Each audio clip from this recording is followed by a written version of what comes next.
all positive and good and hopefully going to get better. These are broad, as I said at the outset, broad investment issues, corporate issues across many different industries.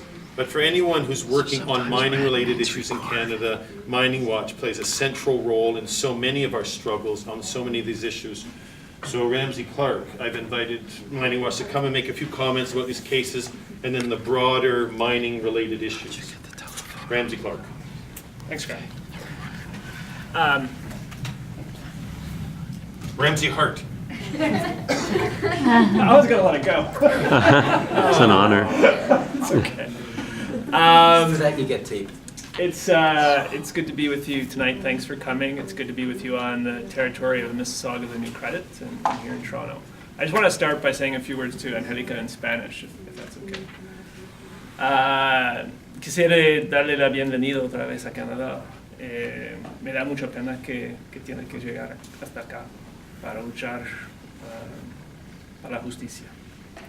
De mi parte personal y también de parte de mi organización, vamos a hacer todo lo posible para que logres la justicia y para que las otras personas no tienen que llegar hasta acá también.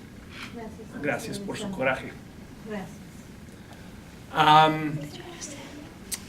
For 13 years, Mining Watch Canada has been documenting human rights abuses of Canadian mining companies internationally and as well as here in Canada. There's a long list of these places, and if we have created Google Maps of hot spots, and they span the continent. Latin America in particular, and particularly Central America and Southern Mexico, are very problematic. Adolfo is but one of, I think, 8 or 9 individuals that have been killed because of their opposition to Canadian mining companies. Along the way, we've achieved some successes. There is now recognition of a problem. The response to the problem from our government, however, has been framed entirely within the context of corporate social responsibility, which is to say voluntary practices and voluntary initiatives that companies can take to improve their performance. And they're tinkering around the margins, providing encouragement and recommendations. And this was all encapsulated in their 4 pillars of a response to these multitudes of conflicts. And I call them the 4 limp noodles of corporate social responsibility. I don't have time to get into all the details of them, but just for example, one of them is the corporate social responsibility counselor, who can advise and provide information to companies and perhaps bring disputing parties together to find a resolution. But the counselor has no mandate to do her own investigations. She has no mandate to pursue allegations if the company is not interested in being part of the process. And so a case from Mexico, a labor union where there was already an established mine, one of the situations where there might have been room for dialogue because it was around labor issues and labor rights at an operating mine, brought a case to her, but the company walked from the process. And so the process ended. Another of the limp noodle CSR platform is a center of excellence for corporate social responsibility, which has now amounted to essentially a website that was put up with a few links, a little bit of dialogue between some people involved in the different issues. But the government stopped funding it. They provided a measly, I think it was a $10,000 a year contribution to the center over a couple of years, but they've now ceased to fund it, and it's expected to somehow carry on its own. So that pillar has collapsed. So this, so far, has been the extent of the response from the Canadian government. At the same time, aggressively promoting our companies internationally, and it really struck me. I went inside and on some of the trial yesterday, and at one point, the lawyer for Hudbay referred to corporate social responsibility platforms that Hudbay had signed on to as nothing but a ruse. Really? He gets it. Okay. He was speaking in a legalistic sense in that these corporate social responsibility commitments that the company had made had no basis in law, that we could not hold the company to account for commitments made under its CSR platforms and agreeing to different principles and guidelines, etc. Well, exactly, which is why we need a legal binding requirements for Canadian companies, and why we need to, the terminology is pierce the corporate veil to not allow them to hide behind legalistic structures of subsidiaries like they're trying to do in this case. So I'm hugely appreciative of the work that Klippensteins is doing. And it really is groundbreaking. And for Graham and Angelica and others that have helped bring this case forward, it really is monumental. A lot of our work that we're going to be focusing on is also around trying to prevent these things from happening, because we don't want to have to be able to take company after company to court in Canada. It's too late then. One of the areas we're working on is free, prior, informed consent. The idea that mining companies should not enter onto territory unless they have the agreement of the Indigenous people or other communities of the area. That requirement's been enshrined in the UN Declaration of the Rights of Indigenous Peoples, and it's moved beyond that into corporate requirements if you're going to get international financing. So there's something called the International Finance, IFC, International Finance Committee, now is requiring free, prior, informed consent. But the industry is now arguing that consent is really just consultation. That consent doesn't mean that people can say no, of course. So that's a battle that we're engaged in terms of trying to ensure that the integrity of that concept is upheld. And I think we can participate that here in Canada by supporting initiatives to have free, prior, informed consent in the UN Declaration recognized here in Canada. And for example, there is a private member's bill from Romeo Saganash to do just that, to require the government to implement the UN Declaration. There are also other private members' bills going forward to try and address other elements of the situation. So to make sure that the arguments that Hudbay is using can't be used, to make sure that Canadian companies aren't addressing or aren't sourcing minerals from conflict areas like the Congo. So we have to approach this in a variety of ways. There's no one single solution that will resolve all of this complex situation. But progress is being made. It's hard slogging. I spent much of my last 2 days at the Prospectors and Developers Association convention, which is the world's largest mining convention. To see the money and the number of people and the resources that go into that convention is jaw-dropping. And so the folks on the other side of this battle are well endowed with resources, and we need your support politically, economically, spiritually, physically here in the room to help us continue to make progress. So thanks very much for coming. We're easy to find online if you want to know more about Mining Watch, miningwatch.ca. And I'm very excited about this process moving forward. I was going to introduce this, but I'll end with it. One of the reasons I'm so excited about the Hudbay case moving forward is because I sort of have a history with this case, and that is what got me started working on mining activism. I was one of the people that was in the meeting with Ambassador Cook when he suggested that Stephen Schnur had fabricated much of the information in that film, and then I was a witness in his defamation trial here in Toronto. And that was actually what got me started on working on on the mining industry, and now it's my full-time job.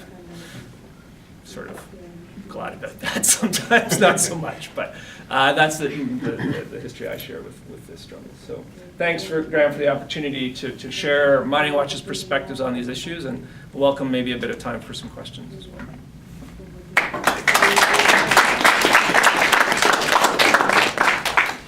Eilish Morgan's going to speak briefly about Council of Canadians. I'm sure everyone in this room knows about Maud Barlow, and a couple of years ago I had the pleasure of being in Guatemala with Maud when she went down to, amongst other things, to take a very close look at the Gold Corp's mine in Guatemala and to meet directly with the people affected by Hudbay Minerals. And since that time, both personally Maud and Council of Canadians have been particularly interested in this case amongst the broad range of work that they're doing. Yeah, so hello, I'm Ailish. I work with the Council of Canadians here in Toronto. I'm happy to answer any general questions about the Council if people have them. But I wanted to talk about how our campaigns relate to mining injustice work. And I actually wanted to just start by saying that I'm honored to be here with Angelica and with everyone who's working with her in her struggle for justice, and to pass along a message from Maud Barlow, who's our national chairperson and is in Regina right now fighting against potential water privatization, but was otherwise supposed to be here tonight. And she just wanted to pass along a message that we stand behind you and we stand absolutely against the actions of our government, and that this, just how important this case is in recognizing that these human rights abuses start here in Canada. So, in terms of our campaigns, one of our biggest campaigns that deals with mining injustice is our campaign for trade justice. And Maud always likes to talk about Canada's dirty little secret, by which she means that our mining industry is the largest and arguably the most destructive in the world. And that secret is not just our industry's secret, it's our government's secret as well. The Harper government not only refuses to curtail the mining industry by, for example, supporting bills like Peter Julian's that would hold corporations to account, but it also actively supports the industry by, for example, its overall trade agenda and its undemocratic bilateral trade agreements that it's constantly signing, and by, more recently, gutting of a lot of our environmental protection. Canada's trade policies are what create the space for companies, not just mining companies, all kinds of companies, to violate human rights and destroy the environment in countries, and I think also importantly in communities here in Canada, that don't have the tools necessarily to fight back. That John Baird, our Minister of Foreign Affairs, was just in Latin America basically for the sole purpose of promoting the mining industry and for defending certain mining companies specifically, I think speaks a lot to the fact that our trade agenda has basically taken over our foreign policy. So the Council of Canadians will continue to challenge the Harper government to stand up for our commitment to human rights and trade justice rather than some commitment to mining companies. And we do have a long-standing trade justice campaign that right now has a big focus on the Canada-European Union trade agreement, but is looking at the Central America IV trade agreements, the bilateral agreements between El Salvador and Canada, and potential negotiations between Honduras and Canada. That would be very unfortunate. Specific to mining, last June we hosted a shout out against mining injustice in Vancouver with mining activists from affected communities all across Latin America and also across Canada. And the purpose of this meeting was to share stories of the struggle, connect the struggle, and also share tools for that struggle. And I think an important message that came out of that conference was that this isn't necessarily an industry that can be reined in. There's no such thing as mining justice in an unjust industry. And so if we can, it's an industry that has to be stopped.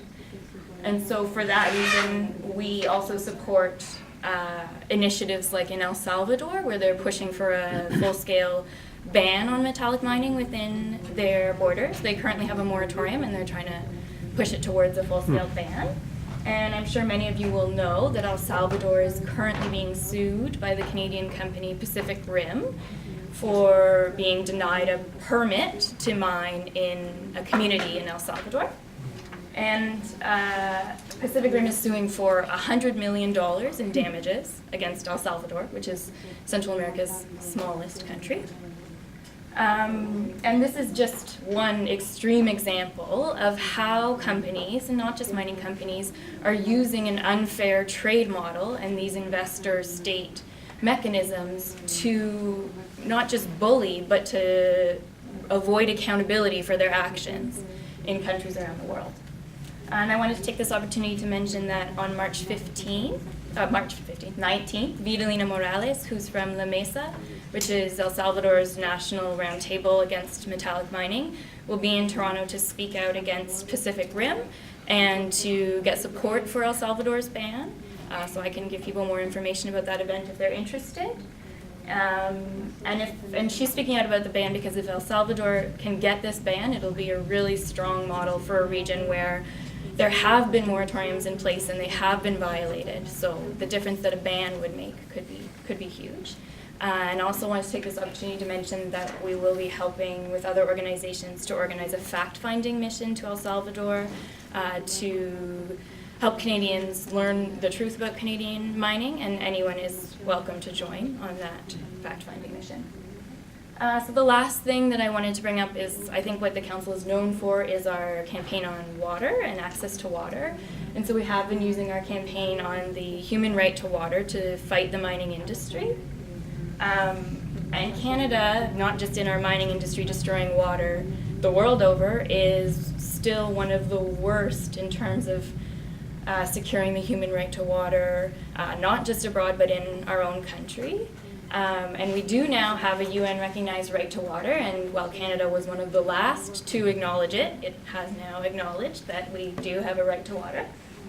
And so at the moment we have submitted a report on Canadian violations of the right to water to the UN, and it's going to be reviewed when the Special Rapporteur reviews Canada's case in April. And we're also raising money at the moment to bring individuals from mining-affected communities to the UN to present about violation of the right to water. So I think that's all I have. I just think it's really important to note how all these different campaigns and struggles come together into one overall campaign. And also just once again, thank you to Angelica and for all the work that you're doing. Thank you.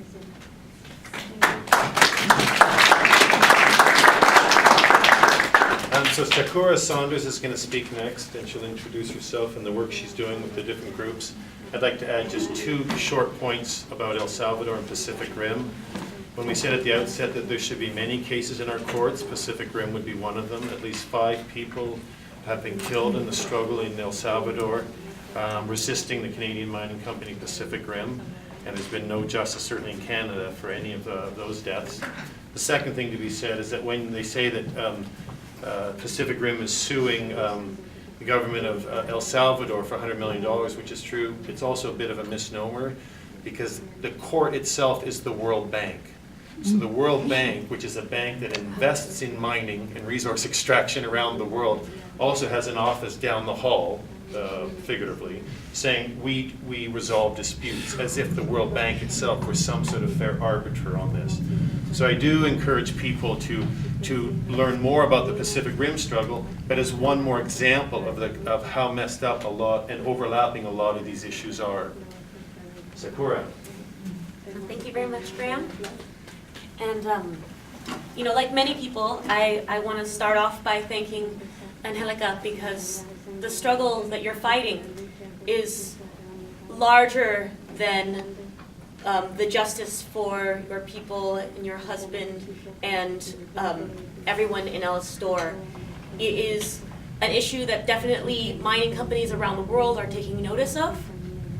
And the work that you're doing is making it harder for companies to act with impunity around the world. One very concrete example of that is that the company that I have a campaign against, Barrick Gold, their security guards gang raped women in Papua New Guinea.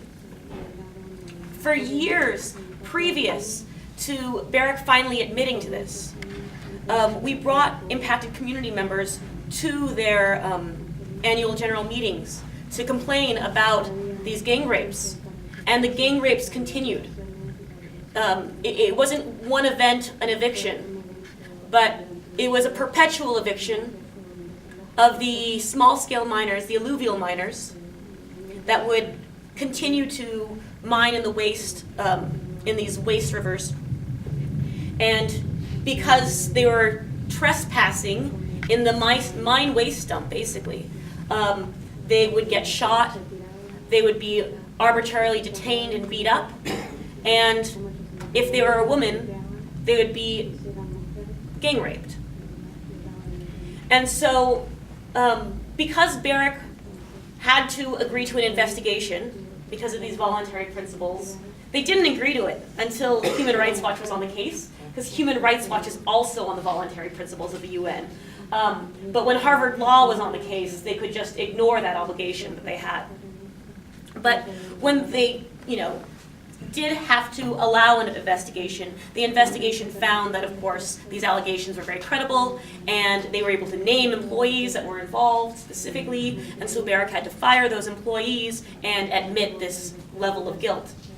And years later, Barrick is finally offering a remediation package to the victims who were brave enough to come forward with these claims, even though there's a heavy stigma attached to gang rape in Papua New Guinea.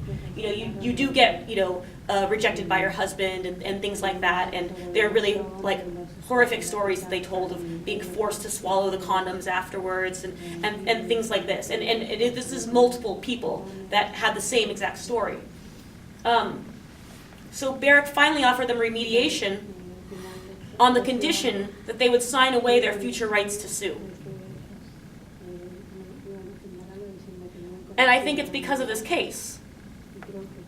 Because they're afraid that they will finally be able to be held to account.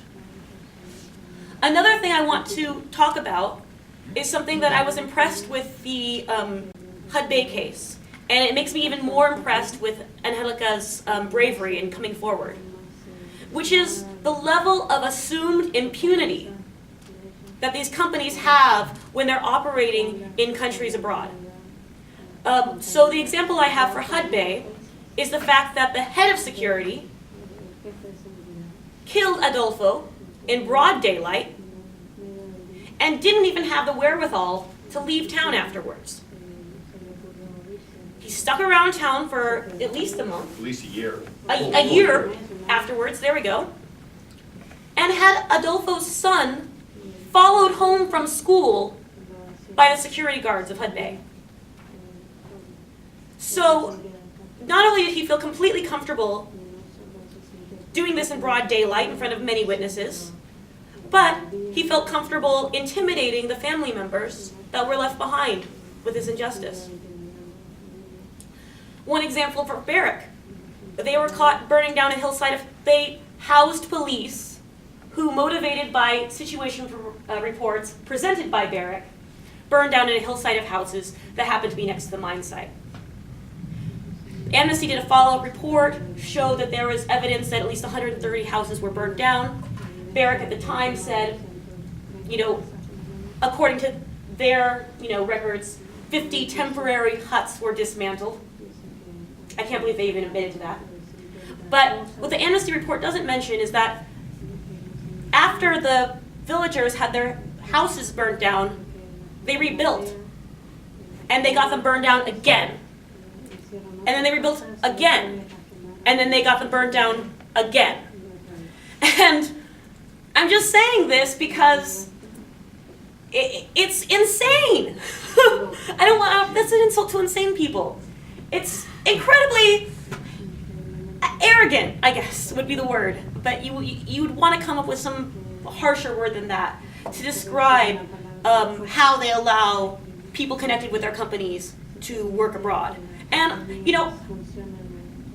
yes, perhaps the future is them getting more savvy, with the ways that they expropriate land, like they have in Canada, where they don't use guns, they use lawsuits, they use threats, they put you in prison.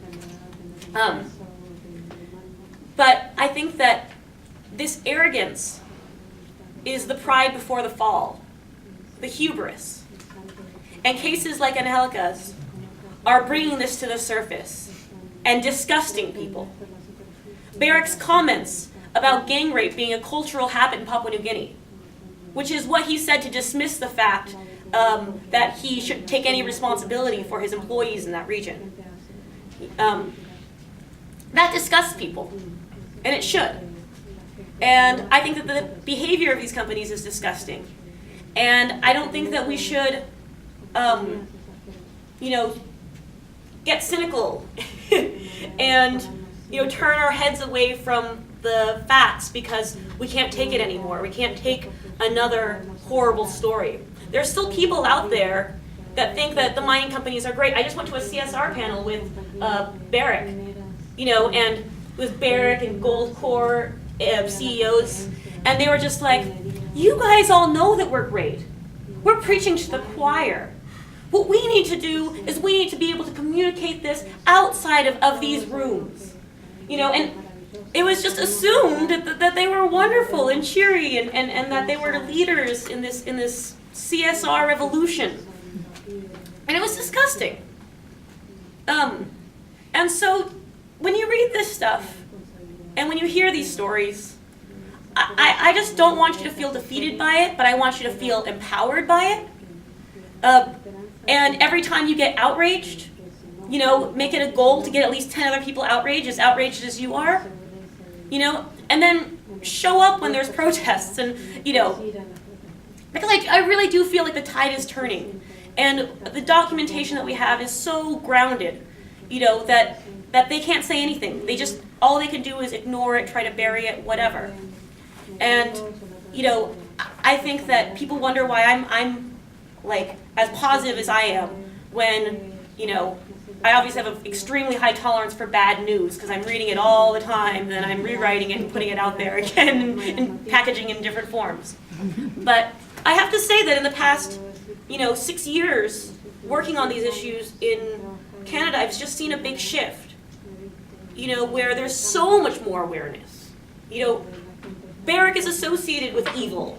Everyone knows who Peter Monk is, and it's not the philanthropist behind the hospital or the Monk School of Global Affairs. They have this vague notion that he's kind of evil or something. And so now we have a different context. We don't have to convince people anymore, but we have to move people to action, and it's through court cases like this. It's through, obviously we have to wait until Harper's out of office to really push for the good laws and things like that. But we're creating a climate that's willing to hear this and start doing some problem solving around it. And so I just, kind of want to put that out there for, a word of hope on these issues.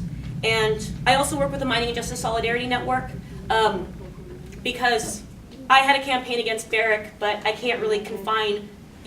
The injustice it's not just about Barrick, right? It's not just about Hudbay, it's not just about Goldcorp. I chose to target Barrick as a strategic thing to show that you can take one company and evaluate them in 10 different countries and show that it's not the case of one bad apple. But Mining and Justice Solidarity Network was created to accommodate all the people that, like me, had direct experiences with mining companies, either here or abroad, and had a real passion for it, and gave them some sort of group structure to work with so that they can, get everybody else around them outraged. And so, we are all volunteer group, and if you guys are interested in getting involved, please, give me your email address if you want to get on our email list. We promote events like this and protests and things like that, and we can always use more people, more planning, ideas, things like that. So if you want to get involved, just let me know. And I guess that's all. What? Oh yeah. Thanks. Sorry. We used to have a mining conference every month or every year, and every month. That's crazy. This year, like I said, we're in a different context, right? We're not trying to convince people anymore these are issues and they're systemic and that action needs to be had. And so instead of doing a conference this year, we're spreading out events and actions over a full month from April 15th to May 15th. It's called Mining Resistance, Spring into Action. And we're encouraging, if you are part of a group that's not necessarily a Mining and Justice Solidarity Network and you want to put together an event, we'll help you promote that event, during that time with our, Spring into Action branding. If you want to help out with a protest, that would be amazing. We need a lot of energy around this time. It's shareholder season, so all of these companies are meeting on almost like a weekly basis, and you can get into the meetings, and you can get onto the mic, and you can give them a hard time. So, look out for that. Please get on our mailing list if you aren't already. And yeah, if you want to put together an event, a movie screening, if you don't have any connections to groups, but you have an audience, like you could put together, like you have a community that you bet if you put out a call out, 30 people of your friends would show up even. We could get you movies and everything else to help you kind of spread this awareness outside of, these groups. And that's all. Thank you. Angelica, casi te voy a invitar a hacer tu última reflexión. Y no tienes que hablar ahora, Dios. Becoming a bit of a clearinghouse for awesome education and awesome street activism, dealing with the issue on a broad range. So I do encourage getting connected with the MISN at the local level in Toronto. And many groups around Canada start coordinating with them for their street activism and their critical education when a particular company is having a shareholder meeting in Toronto. Entonces voy a dar la última palabra a Angelica para decir unos últimos comentarios y cerrar el evento de hoy en la noche. Yo creo que voy a lote 8 con esas mis botas. Yo vi algo que hicieron los compañeros que pasaron a exponer y eso mismo voy a hacer yo. ¿Qué vas a hacer? Con confianza, entre amigos. Así, mire. Well, she feels very good, and she feels to not translate what she just said, but to sort of interpret what she just said. I think she's feeling very energized by the whole time here, and particularly the listening tonight and hearing all the different stories. She's feeling very empowered and very strong. Muy buenas noches. Gracias por estar acompañándonos. Como dijo Graham anteriormente o al inicio, que quizás habemos pocas personas en esta sala, pero saben una cosa que yo estoy viendo y es muy especial. ¿Qué es la cosa especial? Que en esta sala estoy viendo a personas ya grandes, personas con experiencia. No estoy haciendo de menos los jóvenes, ahorita voy a llegar con ustedes. So, Mis respetos para ellos, para el don, para todas estas personas que son grandes, que yo no he pasado en donde ellos ya pasaron. and so again, she's saying, good evening, everyone, and thank you very much for this evening. And though there's not that many people here tonight, it's been a very successful few days of work and activism. And there's something that she's noting that is quite particular and special about this group, even though there's not very many, and that there's a lot of elderly folks here, a lot of elders here, and she will talk shortly about the youth that are here as well. She has some words for the youth that are here as well, but she wants to say a special thanks to the elders that are here, because you are walking on paths now that she hasn't yet got to in her life. Quiero contarles un poquito para no alargar mucho el tiempo y para cambiar un poco de tema. Sé que estamos escuchando cosas que ha sucedido allá.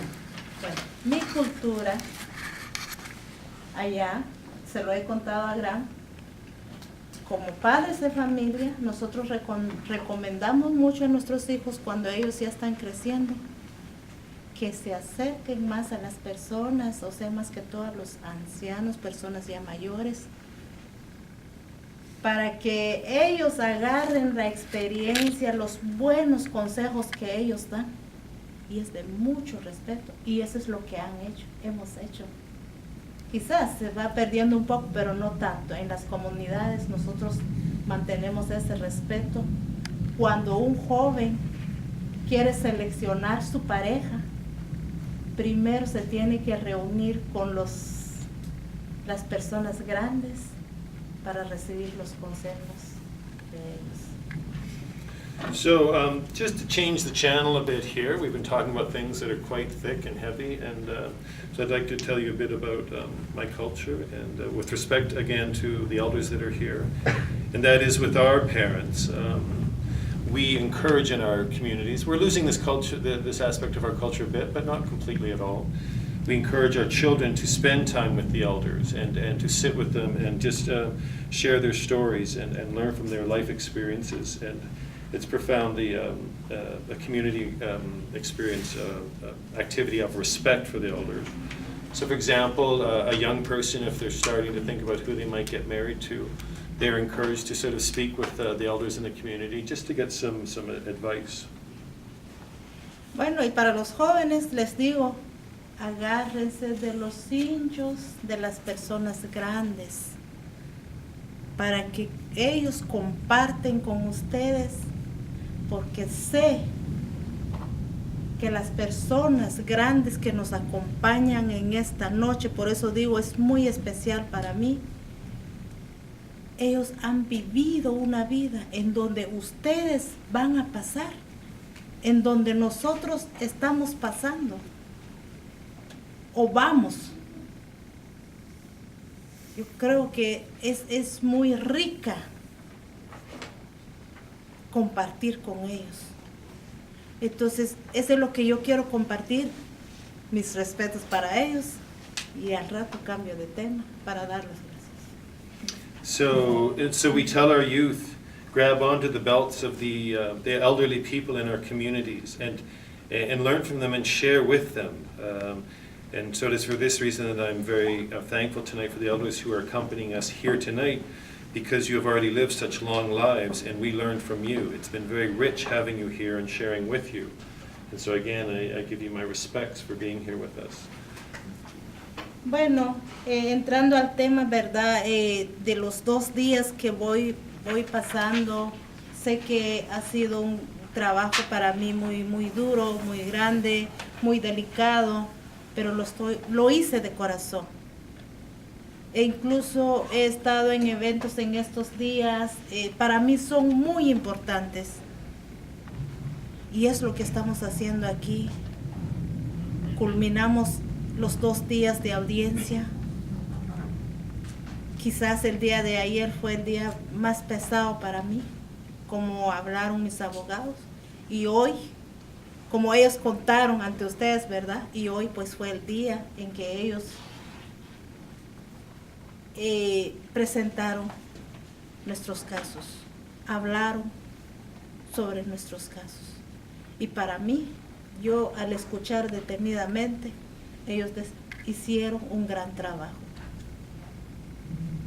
Claro que tocaron temas muy importantes, muy dolorosos para mí, pero yo seguía pidiendo fuerza, pidiéndole a mi Dios que ellos tienen que hablar a como se debe y todo con la verdad.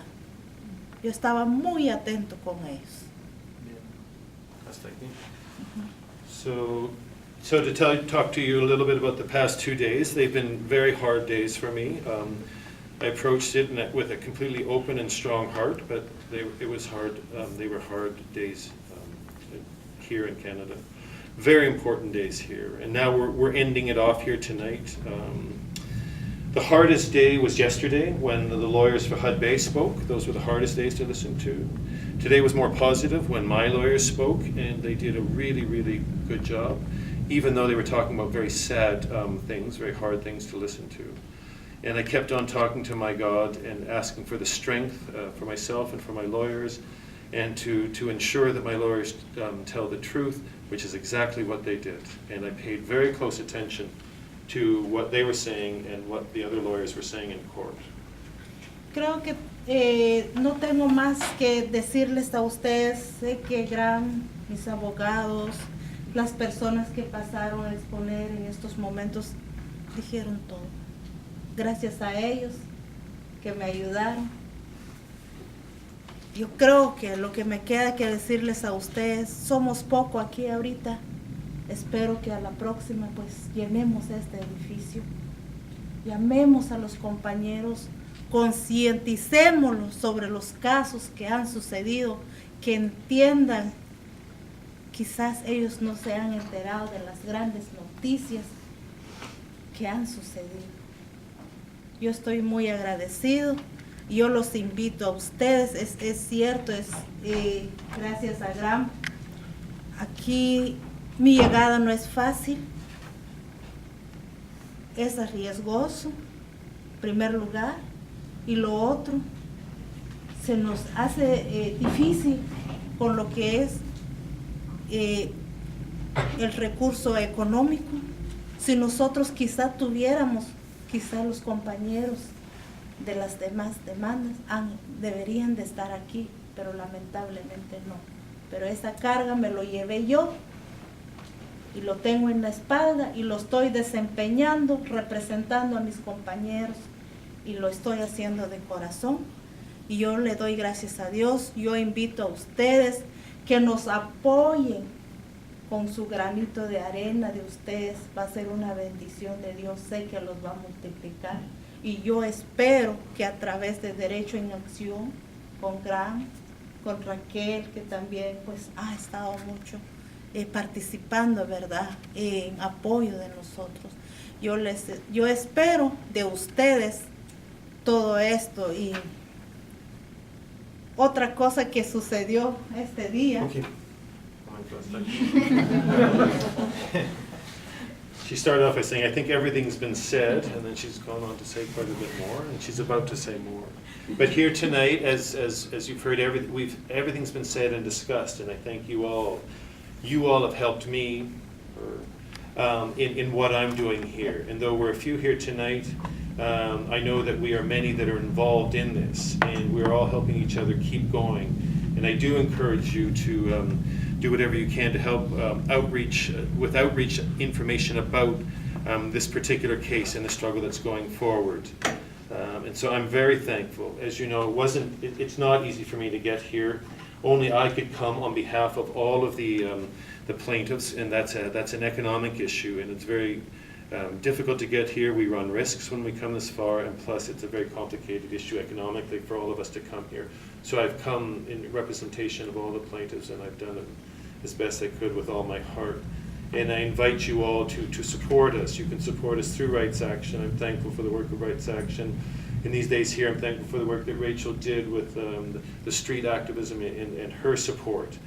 And so we keep going when every one of us throws in our grain of salt into this struggle.